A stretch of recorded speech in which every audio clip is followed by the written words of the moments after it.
Hey everyone, welcome to the LeapSheep Startup Builder Live Q&A. I'm your host, Kirk Drage, and CEO and co-founder here at LeapSheep. This is where founders come to ask questions to unlock more startup traction and learn from people who have built businesses and systems that actually work in today's environment. At LeapSheep, our mission is simple, to help startup founders reach product market fit faster, cheaper, and with less risk. If you're joining us live on LinkedIn or on YouTube, please drop in a comment, let us know where you're from. We'd love to hear from you. And if you've got any questions throughout the show, please drop those in as well, and we'll bring those into the conversation. Today, we're diving into a topic that a lot of founders and marketing teams struggle with, and that is trade shows. They are fabulous, but they can also be a bit tricky.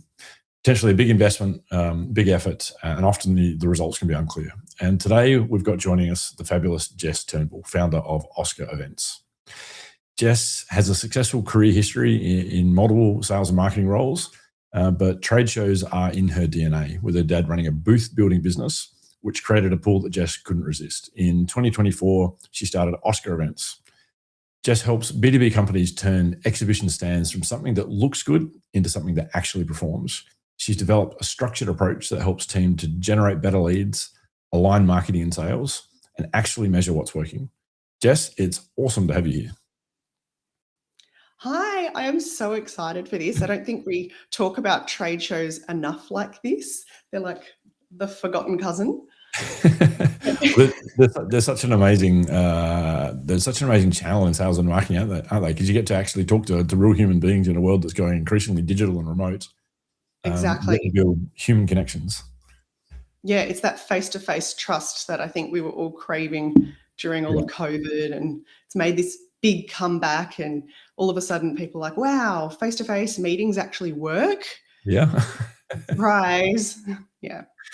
So you've got a fascinating background, and you've sort of landed in this spot with Oscar, which I think is just amazing. I just love what you're doing now. Tell us a little bit about the backstory. How did you arrive at Oscar Events? What's the founder backstory for you? Okay, I was really lucky early on in my career to travel the globe, and I saw how they did it in other parts of the world, especially in the US and Europe. And I was drawing comparisons, and then I came back home to Australia, and I literally felt like I had gone in a time machine.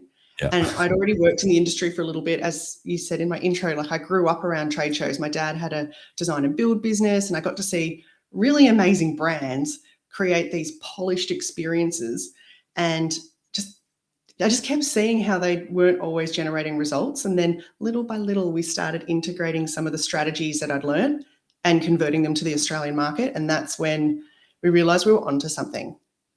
Yeah, that's so good. Going to international trade shows is just another level, isn't it? It's literally like going into the future when you spent and the volume, and yeah, it's pretty impressive. But a business nothing that we can't do here, right? Nothing that we can't bring back those lessons and use locally. Yeah, exactly right. It's all a mindset and a cultural shift, and we just keep defaulting to what we're used to. And over there, the only reason why they feel comfortable investing those kind of dollars is because they know that it works. They've got proof of it actually adding to the bottom line. Yeah, 100%. And so tell us a little bit about what makes trade shows actually work. What are the common challenges, pitfalls? What are the common things that kind of work? What's sort of trade show 101 for people that haven't ventured into this space maybe before, but just want to know some of the basics? Yeah. So traditionally what I see happening a lot is that people have a really good checklist. They've gone and got this logistics checklist of do this before the show, so much focus and energy goes to what it's going to actually look like rather than how it's going to perform. And there is a slight shift in how you would think about your approach. So at Oscar, we've got a bit of a framework around it. And what I get really frustrated with time and time again is that people will come to me and they'll say, this is my budget and this is what I want it to look like. And I saw our competitors doing this, and this is a really great idea. We have to have this on our stand so that it attracts everybody. And that's really like a recipe for disaster. Because first of all, you don't know what has happened to that competitor. You don't know, you can't lift up the hood and go diagnose what results have actually taken place. Yeah. And then secondly, when you do that, it's not objective led anymore. You're just doing it to stay ahead of the curve and to look like a success instead of actually mapping out what is going to move the needle for the business. And you've already allocated resources. And then even if you do have that thought later on, it's really hard to backpedal and save it because you're doing it with one hand tied behind your back. Yeah. So it sounds like there's a bit of an expectation mismatch between what people think they need versus what they actually need to be successful at a show. Is that fair? I think there's just miscommunication out there, and they've all walked the floor and they've had a fun experience. But I mean, it depends what field you're in. Like I work in the B2B space. That's my specialty. That is my favorite place to be. And it is different for them. Like a lot of the time there's a conference attached. They're coming out in the breaks. You have to get in the mindset of that visitor. How are you going to be exciting enough, have enough of a pool that it speaks to the right people? You don't want to be busy for the sake of being busy, because if you've only got a little bit of time with them, you don't want to get swarmed with the wrong people and have to filter through them.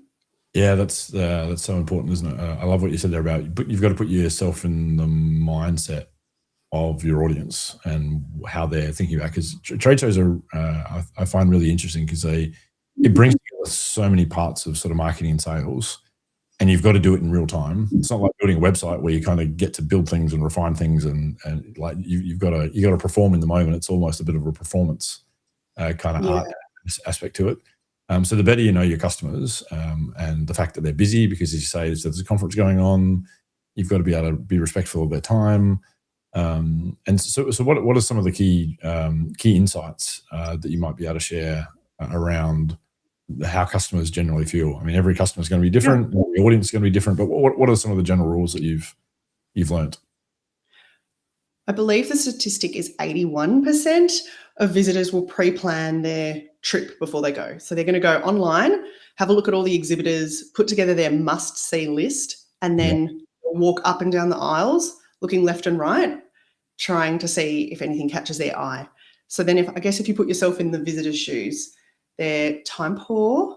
A lot of my B2B customers are looking for C-level exec interaction. So which I'm assuming a lot of the startups would be too, because they want decision makers. And, you know, that they're not going to stay till the death of a show. They're going to come in with a bit of a plan. They might see one or two and then do a quick walkthrough because they've got things to do. So I guess it's meeting them where they're at. They're going to be really busy. They might be checking their phone. They're being pulled away from their normal day-to-day. And then you have to make sure that your message is going to mean something to them and be strong enough to pull them in. Yeah, good one. And you didn't mention sort of production value or production quality, where and we see this a lot in different parts of marketing where and I think we're all guilty of this. I'm guilty of this. Like the first time you ever build a website, you want this beautiful, amazing experience, and after a while you kind of realize that that's perhaps not the right place to start. Maybe if you're like Samsung or Apple, you know, you've got that reputation to uphold and you're already at that level. But if you're an earlier stage company, that production quality is perhaps not as important as authenticity of conversations and being relevant and all those kinds of things. What's your advice or observations maybe on just that sort of production value and where you put your investment of time and focus on the prettiness versus other things that you need to think about? I keep coming back to strategy. If you don't have your strategy mapped out and you don't know where you're trying to land, then all of the rest is mute. Like if you can do it in a way that's more cost effective, or you can say it in a way that's more focused, or you can pressure test every single idea that you're doing, every activation that you think of, every dollar you want to spend, every decision you make in and around it, the activities you do beforehand, how your team are going to function as a unit. If you can keep coming back to your North Star and pressure testing it, that's where like the gold happens. And I think that's where people get a little bit lost with it. Trade shows are such a huge industry, but such an unknown industry. We bring so much to the economy, yet, and marketing managers, they're excellent at their jobs. I never replace a marketing manager. It's more helping pull out what they already are doing really well and narrowing their focus to exactly what they need to do to make it a success. Yeah, right. Well, so thinking above that, you mentioned that checklist where people might come in with more of a logistics mindset and moving more across to that strategy mindset. It's kind of what I'm hearing. I'm sure if you're listening to this, you've probably had or seen trade show disasters. Maybe disasters is too strong a word, but you've seen things that haven't worked and have been broken, and maybe you've been frustrated by that by yourself. Have you got any sort of classic stories of where things, like, you get to the end of the show and you go, oh, I wish I had done this, or I wish I'd done that, or that really didn't work? Is there any sort of disasters that you can share with us? We love a good disaster story. The one that I hear most regularly is that, we're doing all the things. Our team feels so busy, but at the end of the day, we don't know if it worked or not. Like, how do we justify it? How do we say that what we're doing is actually paying off? Yeah. And I think that really happens, again, without a strategy. Like, if you're not clear on what you're doing, you're literally just guessing. You are throwing spaghetti at the wall and going, you know what, someone had a putt-putt golf. I'm going to do a putt-putt golf. Looks really fun and everyone will want to do it. Yeah. But do they? Do your target market want to do it? Yeah. So coming back to that. And the checklist thing, I think the only reason why people, I have checklists too. Checklists are important, but I think the reason why I kind of give them a bad rap is only because people are so busy. They're juggling so much. They have very full plates already.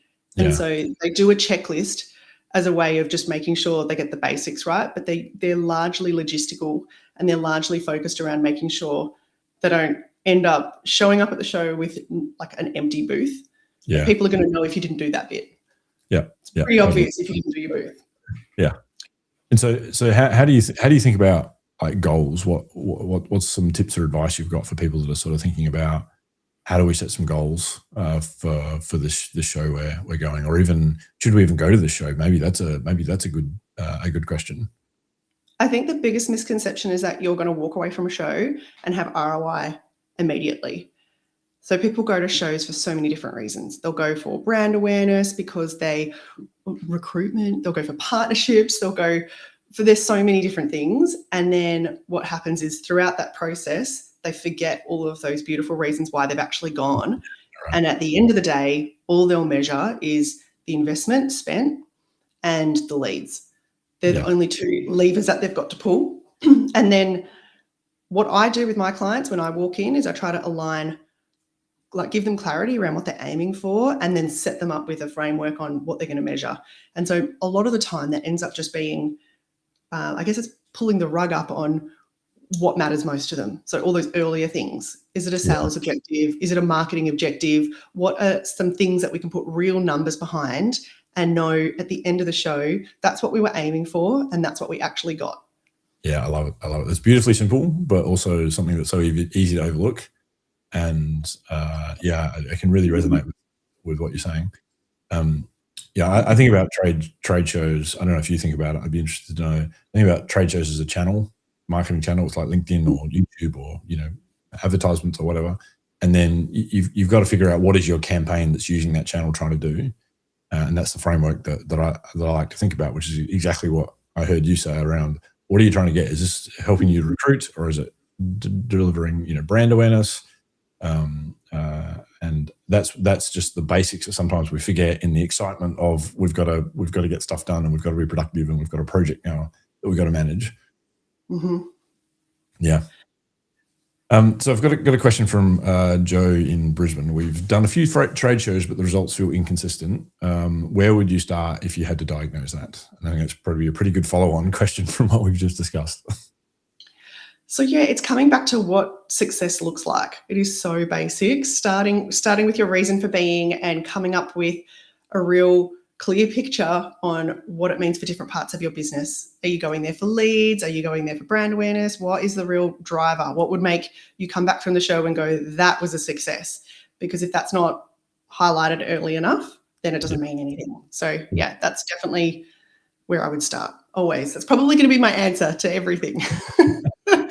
And do you have some advice on people about setting expectations around particularly lead generation? Because I think that's where a lot of people go to, is I want to come away with leads. Like how should they even think about that based on where their business is and how mature their own sales and marketing, pipeline is, and how well do they know their customers, and how do you answer that question? Have you got sort of a way that you think about that? Yeah, great question, Kirk. So people go to a trade show and they think, oh, all of these people are my customers. I'm going to cast the net really wide. I'm going to scan everyone with a pulse, and they're all leads. And then when they get back, that's when they feel really busy and overwhelmed. And sometimes it's been something really valuable to some people rather than something for everybody. I've got clients that have gone to a show and they've literally only wanted to talk to 6 people at the entire event, and it's been a real targeted campaign and run completely different. And the stand itself was beautiful. It was a 9x3. It had a video wall and a touch screen. It looked amazing, but it was all a facade. It was literally just brand awareness. And then, of course, they would treat everyone perfectly if they came along, but they knew who their target was. And it was because it was driven. I guess it's when you start treating the trade show campaign like part of your greater business system. It's not like going, this is a project that is going to be for 2 days. Yeah. What do we need to do in the lead up to make it work? It's seeing it as as part of the greater business. It's going to help with achieving those greater business goals. It's just the meaning. I love that. Yeah, it's so precision. Like if you know that there's 6 people that you want to get to, and that's what's going to move the needle in your business, and that makes the whole thing worthwhile. That's it's such a great focus. And for just on that point, for a lot of startup founders, if startup founders are earlier stage, often they don't know who their customers are. They're still trying to figure out who their market is. And so I think if you're a startup founder listening to this, one of the things to think about is, are you trying to generate leads and pitch and try and sort of push your product onto the market? Or are you just there to try and meet people and have conversations and learn what the market needs, maybe build relationships that you can then follow up on and have user research conversations, or whatever might be the right stage. So that's certainly something that I see in terms of those goals in the startup world, is sometimes trying to be too much too soon before you're really ready as a company to know who your customers are and really know what if you don't know, we like to say, if you don't know their pants on fire problem and you can't articulate the dream outcome to that pants on fire problem, you've still probably got some work to do. Yeah, you've hit the nail on the head. I feel like the whole premise around trade shows is always about leads, but really market intel is a really close second. Yeah, right. Like, better place when people are going out there to find what's new. So I have a frog in my throat this morning and it keeps coming up. What better place to find out what people really think when they're in the mindset of, okay, what's new? What do I need to know? I'm trying to stay abreast of trends, and they're in the right zone. So yeah, you definitely want to be tracking information and keeping that, because you will learn some great lessons. Yeah. It's fabulous. Got another question here from Mariah from Auckland. A lot of the value feels indirect: conversations, relationships, brand exposure. How do you think about ROI in that situation? So I get this problem a lot with customers who are B2B, because ROI doesn't show up neatly on the show floor. It'll appear much later down the track. So that's when I would turn to return on objectives. I would look at those objectives that are going to make the show a success and how you can gain some value from the event itself. And then I'd put structure around it so that you can have a tangible conversation around real numbers, and then connect the dots later on when ROI presents itself. Yeah, great. Yeah, good answer. I think it comes back to that maturity of your entire marketing system. If that maturity is not there, you're going to struggle with trade shows. They're not like a magic. It's like people going into SEO. Sometimes you think it's a magic bullet in your marketing world, and all marketing's the same. You've got to have a strategy behind how you're going to use it. So yeah, great perspective. With that, Kirk, is that I think people treat it a bit like a lemonade stand. They think it's quite a large line item in their budgets. Trade shows are super expensive, which is why I think this conversation is really important right now. People have so much on their plates. There's so much pressure just with what's happening in the economy. And if you have a team, then there's internal pressure to justify the results of a trade show because of the cost associated with it. So when people don't manage them well and they don't have structure around how they show up, that's when they become hard to justify. They feel expensive. And it is that really easy line item to go, you know what, we'll just cross it out because we can't see the value. But the problem is that it's not the channel that's broken, it's how they're approaching it. And that's why when I work with clients, I get really really excited when they finally see what I see, because you can't unsee it. It's once you have seen it's like the Matrix. Once you see it, you're like, oh my gosh. And I have clients at the end coming up to me going, oh, we were watching how other people were running their booths and I could see, and I'm like, yeah, I know, just focus on you. We're watching our competitors spend all their money badly and we're loving it. Well, and even sometimes you don't know the strategy behind it. You don't know what they've done in the ramp up period. You're not privy to any of it. So it's kind of, you just have to stay in your lane and know you're doing the best thing for your business. Yeah. That's my best advice. I think the other thing about trade shows is that they're not just one channel. They're a bundle of multi-channels, right? Because you could have a speaker slot at the conference. You could have a booth. You do networking on the floor. There's you can set up, some booths, they set up a meeting rooms and you can sort of come and book a meeting and speak to an executive or something. So there's so many little sub channels, and you obviously don't want to use all those channels at every trade show. Do you help clients sort of think through, maybe I need to go to a show, and if I'm an early stage company, maybe this is more, startup focused, maybe I don't need a booth. Maybe that's not my strategy for the show. Maybe I just need to be there and network and meet. And do you help people think through that? Yeah, certainly some people would do that. I think it's great if you're pressure testing a show to kind of walk it first and live and breathe it and get an idea of what it's all about. Most organisers are pretty good now. They have quite good data. If it's been running for a while, they should have good data on the types of titles that you should, like the roles of people that are going to be at the show. Yeah. But I'm of the view that if all of those people are at the show, all your target audience are already attending, it's really great to have a place to call home, because you don't know who's walking by. And if your messaging is right and your design flows well, people will look at it and they will get it. And it should do the heavy lifting for you and make them go, what? I need to talk to them. Yeah. And you're right, having a speaker spot, having all of these other additional things that drive traffic back to your booth are really important. It's kind of your home away from home, your front office door. And, with people favoring Zoom calls and doing everything online, I think that you're in a really special position to be able to build on trust. When you see someone face to face, you shake hands, because that's allowed now. You do it really, you see them eye to eye and you go, you know what, they're a good sort. And especially for startups where you're building trust in your brand, right? Yeah. You have to prove to people that you're good for it. People need to look at what you have created and go, okay, they are not just a flash in the pan. They're going to be around next week. Yeah. It's worthy of my investment. So there's lots of reasons. Sometimes it's perception. Like I've got companies, if they're quite a large company and they're known for one thing, that's also dangerous, because people walk by you and they go, okay, I've got an assumption. I know what they do. I don't need to stop. Yeah. So they still have to work hard. So I don't think that you can run away from strategy. I almost feel so passionate about it that I would say, if you don't have a strategy, you may as well not go. Yeah. And strategy gets thrown around a lot because people think they have a strategy because they have an activation. Yeah. It's not a strategy. That's not flesh. You can't, if you're not really don't fully appreciate what it is, it can sound a bit fluffy. Yeah, definitely. But if you get it right, it starts becoming a real powerhouse for you, and people get really excited about trade shows, and that's when they realize what happens with them. I had one client, this is a really good example, because the first time they went, we weren't helping them.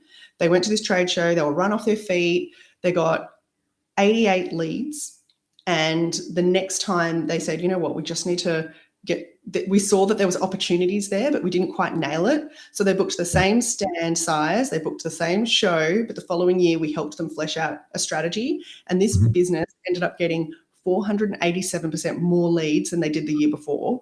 Wow. All down to how they showed up. Yeah. We did change the design, we did change things, but these were tweaks that trickled down because we had the strategy right. Yeah. How they manned the booth, how they handled all their leads, how the whole process was really crafted in and around their North Star. Yeah. And actually the next year they were so busy, because they were relatively new to trade shows too, and they were so busy they couldn't go because they couldn't take on any more business. They'd opened up a new office and they were like, we can't go to the next one. So now I'm working with them again this year. But that's a good news story.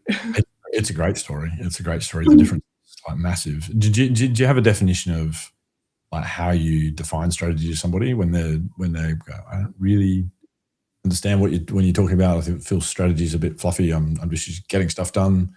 Do you ever have a way of describing strategy? I guess I've never been asked that, really. I think it's thrown around so much that people just expect to know what it is. But I would say that it's creating clarity around what you're trying to achieve and then putting structure around it so that you can walk through the process easily, knowing that you've pressure tested every idea and optimized every stage so that you're maximizing your results. Yeah, 100%. I think that first step is the most important one, which is what are you trying to achieve? Like clarity on that is really important. That's a big part of strategy. Figuring out where you want to play, and in the trade show space, it's like if you're going to have a booth, you need to do that right. If you're going to be a speaker, you need to do that right. If you're going to walk the floor and do you've got to do that right. And maybe you can't do all of those things because you don't have the resources and you don't have the time. So deciding where you're going to play, and then how are you going to be successful at those things that you choose to do.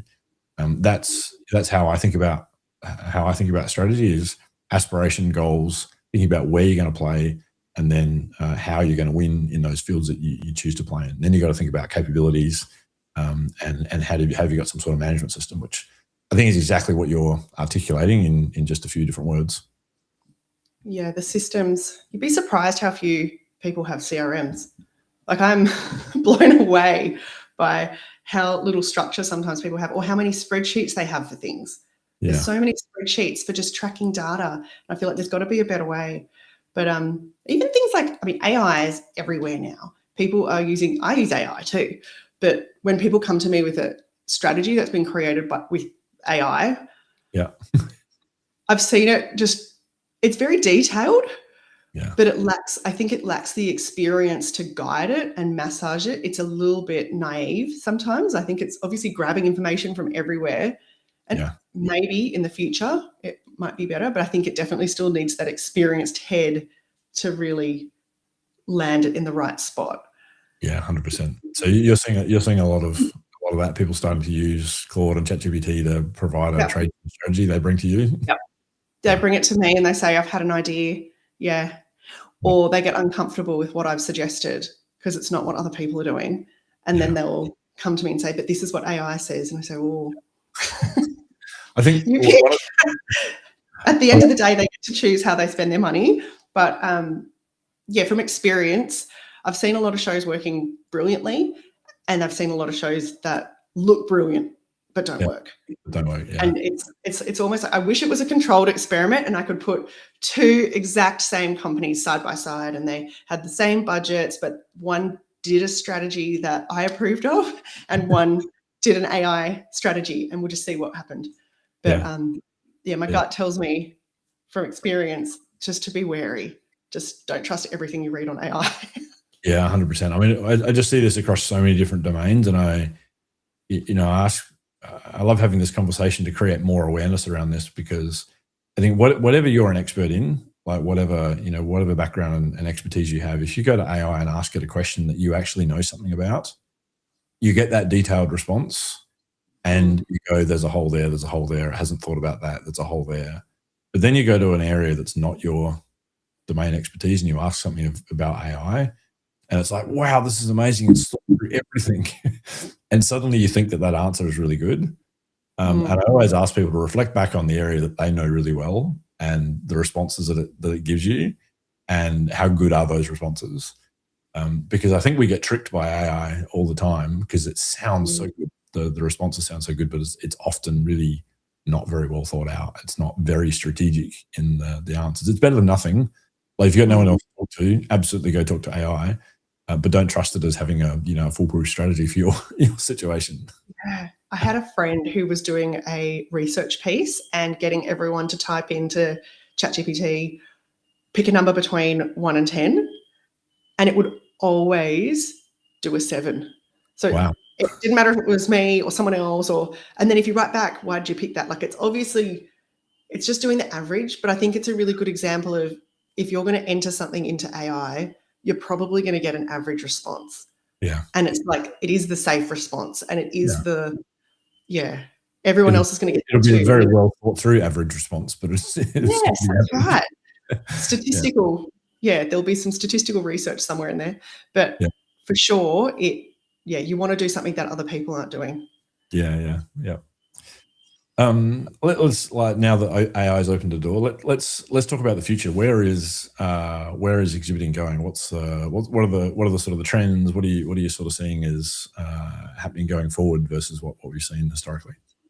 So we are seeing AI appear in lots of places, especially in the fact that you can now set up websites really quickly. You can do so many of the front end bits and pieces, but I've seen it being used to create on-stand experiences and photo booths that change you into other things. But at the end of the day, I believe that they're all gimmicks. And I don't know if this is going to be popular or not, but my personal opinion is that the more things change, the more they stay the same. Yeah. So I believe that this face-to-face interaction is here to stay. It's even why I believe some of the stand activities that include VR or things that really pull people away, while they might be immersive and really capture someone's attention, at the end of the day, that's not what you're there for. You're there to look people in the eye. You're there to shake hands and build a relationship and get more exposure. So I think when it came out, first it was really exciting and everyone wanted to be a part of it. And you were seeing all of these news articles because it was the talk of the town. I kind of think AI is a little bit like that too. And it depends on your market. If you're targeting that C-level exec, do they want to go into an AI photo booth? Yeah. Think about who you're trying to appeal to. And so it has to be used in the right way. It can surely be a shortcut for some of your thinking or your effort work in and around it. But I honestly believe it's just about being human. Yeah. It's such good advice. I think a lot of what I like to talk about in respect to AI is AI allows you to do things in a disruptively different way. But the best way to start that conversation is back with first principles, which is exactly what you just said. Like, it's there. If you're there to build relationships, human connections, is the AI supporting that, or is it distracting from that? That's the big challenge. And we see that across every function in the business where, marketing is a classic one where, if you look at something like, LinkedIn marketing, where people are using AI to auto-generate responses to questions on their posts, or they're doing auto outreach to people, cold email DMs that are sort of personalized and completely automatic. And it's just scaling slop in many, many cases, rather than going back to first principles and going, what I'm really trying to build is build relevance. I'm trying to build trust and credibility. And how can AI help me do that? Instead of just going, wow, now I can spam everyone with more personalized messages. People just glaze over, right? It speaks very poetically too. It's kind of, I don't know, very short and succinct, and it's got a rhythm to it. It does. You can start to pick it up. Here's another question from Aston in Seattle. For a company still figuring things out, early stage startup, is there a point where it's too early to invest in trade shows? Well, that's really a question for you, like for themselves. Like if you have the money to invest and you're like this, like we've discussed, you can go for market research, you can go for leads, you can go for so many different reasons. So having that freedom to go, okay, I'm going to go to a show. If I get something out of it, great. Then my backup is market research, because then I will know how to definitely improve my offer or improve my messaging, or like whatever it is that you're trying to do. I feel like as long as you have, you have to know where you're bothered. How much money are you happy to invest? But I would go as far as saying, like, if you're not going to do it properly, don't bother. Yeah. So I'm not saying that a 3x3 booth is non-existent. I have worked on some amazing 3x3 booths, but it is again about getting clarity, making sure that what you present is really obvious to the market so that they can walk up and go, okay, that is why I need to stop, and having a real system and a process for what you're going to do in the lead up and after the event, so that you're extending the footprint of the show rather than it just being a couple of days out of the office and just seeing what happens. So it's a personal question. They're going to have to figure that out.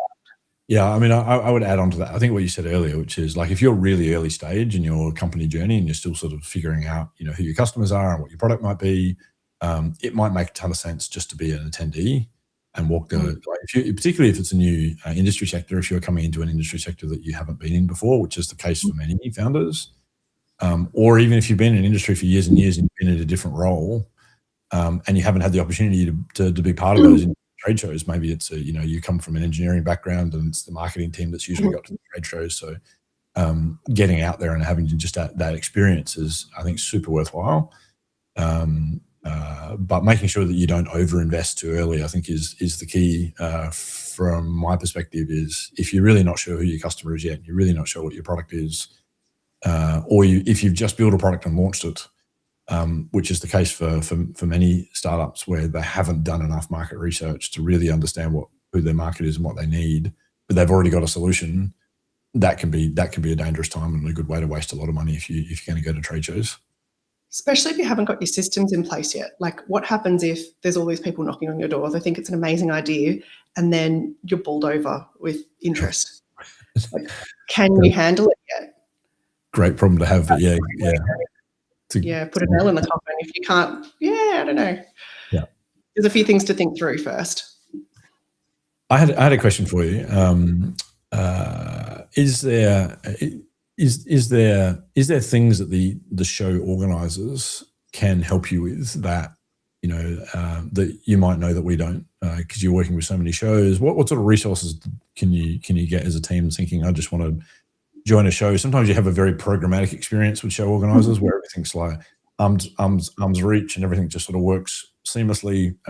Is there ways that you can interact with the show organizers to get yourself a better experience in the show? Sometimes they're really great with the data. Depending on the show and the organizer, they will also sometimes have preset meetings where it's becoming more and more common now. I don't think enough shows are really taking on this endeavor yet, but it's something that they should do because it makes it so worthwhile for the exhibitors to, ahead of the show, know some of the delegates, have preset times to meet them. That's something that whether you're going through the show organizer or doing yourself, I would really encourage people to do. And then they often have a lead scanner that will already have an API link with all of the contacts in there, so that when you scan a badge, you get those contact details. That's a really great one. The one thing I wish organisers would do, and I feel like this is a great platform, if you go into a trade show, please do this. Ask the organiser for the API link.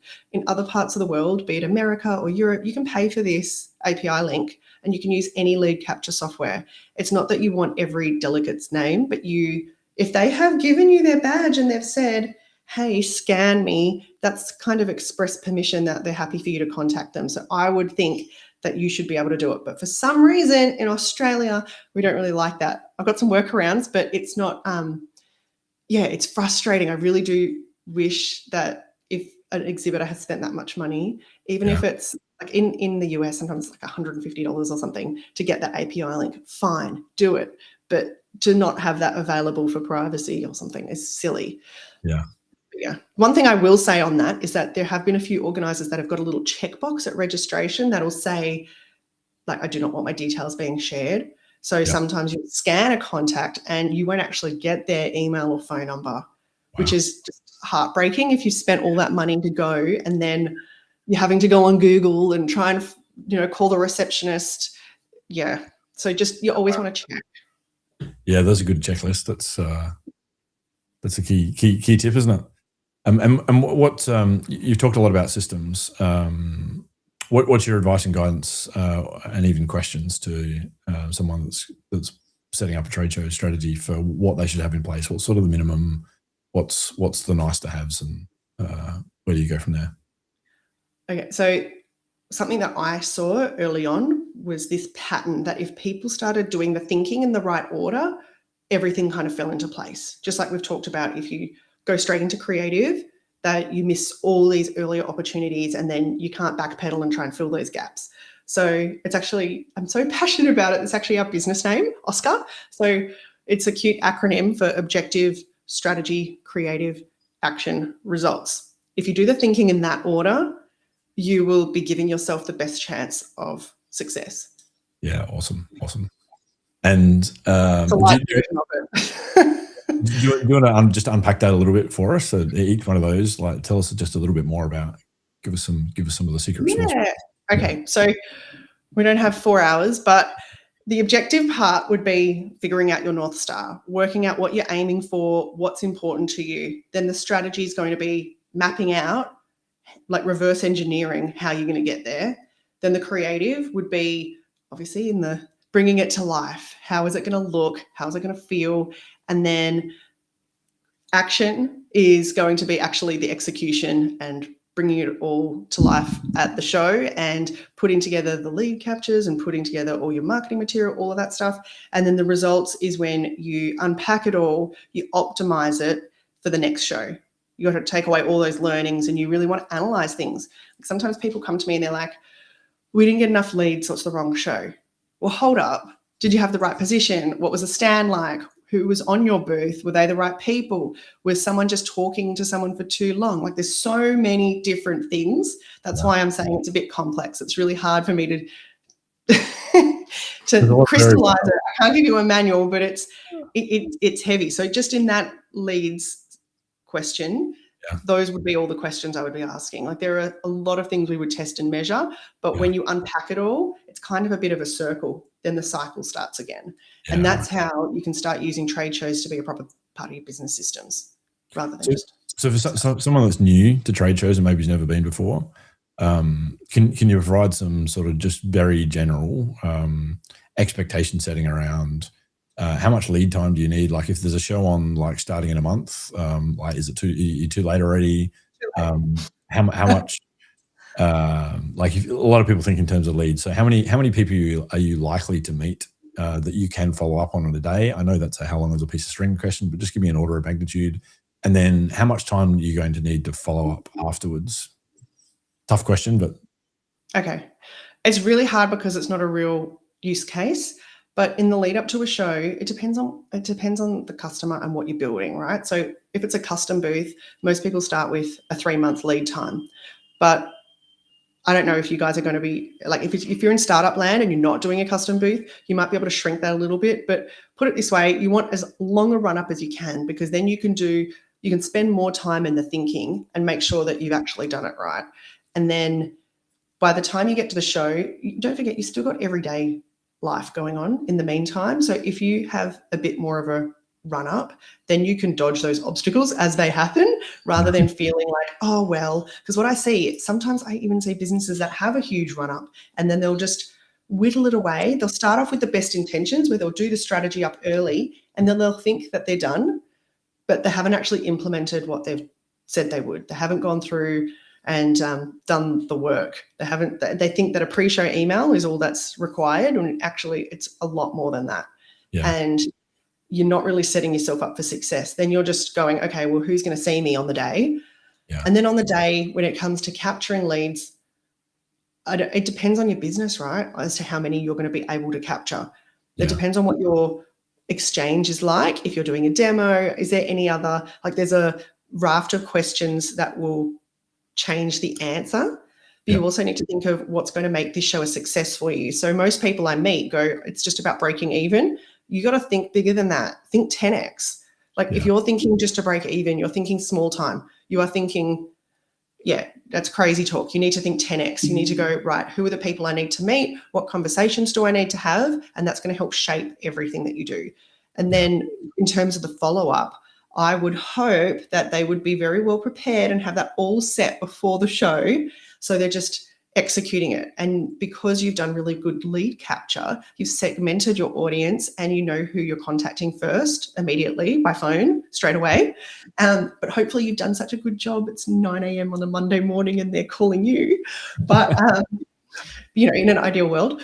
But yeah, if you're not doing that, then you've got to come up with your follow-up process. But it does get hard. It's like a total inconvenience. It's kind of like going on a holiday and you pedal really hard in the lead up because you have this deadline, which is just exactly like a trade show. You pedal hard because you know you're going to be off the air for a while, and then your emails are banking up, and then you get back and you have to do all this extra work you've created for yourself, and you still have your other job to catch up on. So They're expensive, they're an inconvenience, but when you work them right, they are just gold. Yeah, that was a great answer, because you sort of help sort of talk through some of the different challenges you face. And of course, when you're at the show days are crazy, aren't they? You're on the booth all day, and then there's events morning and evening that you're trying to get to, and then you're trying to get out and walk the floor as well, and maybe go to a session or two. So you're thinking through all of that it's something that does require a lot of forethought. And so if people are thinking about engaging you, can you talk through a little bit about that? When do you would ideally like to start working with clients, and how do you engage with them? Can you give us a bit of a sense of that? Sure. So clients normally come to me when they have a show coming up and they really want to make a difference. They want to make a splash, but they want to make sure they've got their blinkers on and they've given their creativity somewhere to land. And often, I work in the B2B space. They're often under a lot of scrutiny to justify spend. And so what appeals to them in how I work is that I put quantifiable numbers next to some of the unquantifiable stuff, which helps them defend their budget. So there's another reason why they're talking to me, but the outcome is still the same and it's still good. So I generally talk to people 3 months to a year out. It really depends on the business. Like some people like a really good lead time and they're spending big money. But yeah, generally I will talk to them and I'll have a deep discovery session where I unpack everything, all of their challenges, we uncover opportunities, and then they leave it to the Oscar team and we all go away, flesh out ideas and really put our heart and souls into these strategies. And once we present it, usually there's this moment where they go, oh, okay, now we see it. We can see how it's all going to connect. And that's usually when there's belief in the system. And a beautiful thing happens then, because once people understand what you're proposing and they see where they fit within it, doesn't matter if they have an engineer's brain or a marketing brain and they're really chatty, they know what their role is. And all of a sudden that means they're going to present themselves better on a trade show floor. And the whole process works better because they're not doing something that they don't fully understand the outcome. They're just like, oh, let's grab everyone. This is my role. This is what I say. This is how we work. We've done the training. We're all set up. And it's a very different experience for them. They have a lot more fun in it because they know the expectations. And then at the end, it's just unpacking it and putting it into something that they can always refer back to when they've got the next trade show. A lot happens between those shows, and it's nice for them to go, okay, I've got this. Yeah, I love it. It's such a good process to be well planned and well thought through, and be able to sort of see the future before you try and execute it. That's fabulous. I wonder if I could drill down on actual booth interaction. What's your what's the range of experiences that you might want to create for a booth experience, depending on the different kind of objectives that you have? Can you talk a little bit to that, just to give people a sense of what can you use a booth for? Is it always doing product demos, or is it always just scanning as many badges as you possibly can? Can you just talk through a little bit of that? Okay, so I've got some clients who at different shows will have completely different objectives. So at one show, they might have market saturation and they are not there to get leads. For them, it is just strengthening relationships. What are the activities we're going to do in and around that to make those relationships stronger? But for the other side, where they're in new markets, it is about lead generation, and it depends on the product. So if you have got something to demo, that is nice to do because often that's the opportunity for someone to see. But I would question it you don't want to do an hour demo. A trade show is such a unique environment where you don't have that time to do a full sales presentation. So you need to just give them enough to create excitement around it.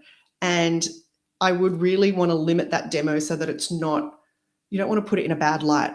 You don't want to just show off some features and not others, because if they're not going to make that person excited, like if they look at it and go, oh, but I wasn't interested in those things and I didn't like, if they have any of those question marks around your demo, I would probably recommend not doing it and just having some sort of, it all comes down to that interaction. You're there to be consultative and find out what your market is interested in and what they want to do. And then with that, you can then guide them.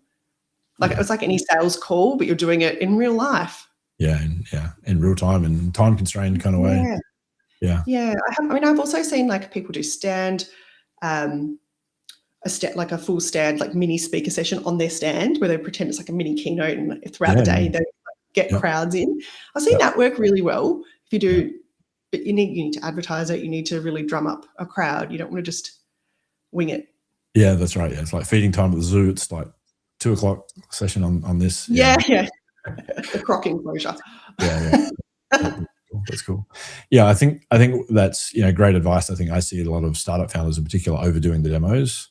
They think the shiny demo is going to sell itself, and often the real thing that you can gain at a trade show is that human face-to-face interaction. Is just create the relationship, focused on building the relevance and trust and credibility, and the opportunity to follow up later is potentially more important than getting through your demo. And I think another thing on the demo front that I struggle with, coming from a more technical background like many of us, is clarity is more important than comprehensiveness. You're better off to show one thing really, really clearly that actually sticks in your customer's mind than show them 50 things they forget about the moment they walk away from the stand.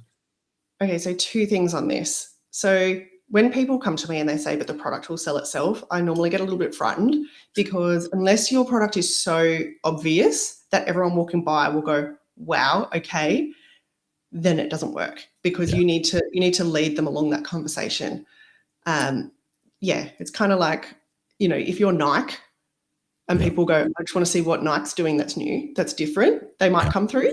But if you're not, you have to create a key message that's going to do the heavy lifting for you, so that people will walk by and go, oh, that's why I need to stop. And then that's sort of the second layer of discussions for you. I actually had I worked for this medical equipment company, and they had this booth that was directly opposite their main competitors, and their competitors filled their booth with product. And that's what they used to do before they met me. And they had one product, one core focus, one image on the wall that was really meaningful to their audience, and they got 300% more leads than they did at any other event. But it was huge. But they had to fight with people internally. They had someone from the US fly in who was like, whoa, look at their stand, look at ours. We've got one little product. What are you doing? And he's trying to pull up banners. And we're like, no. Stop. We have a plan. And it turned out fine. But this is why people need to be along for the journey, and they need to understand it from the beginning, because if they just come in at the end, they don't have their safety net. It's like being a strategy you don't understand. Yeah, it's like being at a cocktail party without a glass or something. I'm awkward sometimes. It's your safety net. It's your security blanket. Yeah, 100%. Yeah, and look, a lot of startup founders, they're in a very unique position where they're not only bringing new product to market, but they're actually creating a new product category. When you're creating a new product category, the most important aspect of early stage marketing is education. You've got to educate the market. You've got to explain to the customer how they even identify their problem, because they might have this burning problem that is causing them a lot of pain, but because of the current generation of technology, they've resigned themselves to the fact they can't fix it. And so they've just got all these workarounds, and they just go on to business as usual. And you're there screaming at them and going, my product solves your problem. And the customer can't even see that they've got their problem. Kirk, you just read my horoscope. That's pretty much Oscar. So I'm the first B2B trade show strategist in Australia, and no one knows why they need a strategist. So I'm sitting here going, oh, yeah, you get me. It is so true. You do have to educate them. And people go, that's a great idea. But in reality, the pain's not enough for me to change, because we've got this system that's kind of working. And until you really expose that problem and people go, oh, yeah, I get it. So sometimes there's people who I've spoken to years ago, 5 years ago, that have been following me, and they read stuff, and then they finally go, I've got the perfect opportunity. It's like perfect storm. Everyone's finally listening. The pain's enough for them to go, we need a better way.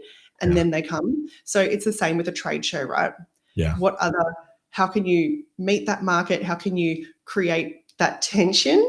Yeah. And that's the perfect way of running a trade show stand. Yeah. Yeah. And that whole category, I call it a category creation go-to-market strategy, is what it's very rare that marketing agencies talk about that, because that's not what they're doing. Most of their days are in existing product categories, doing things that just work in those categories. And a startup turns up and they try and apply that playbook to a startup and it doesn't work. And then everyone kind of wonders why it didn't work. Massive insight there.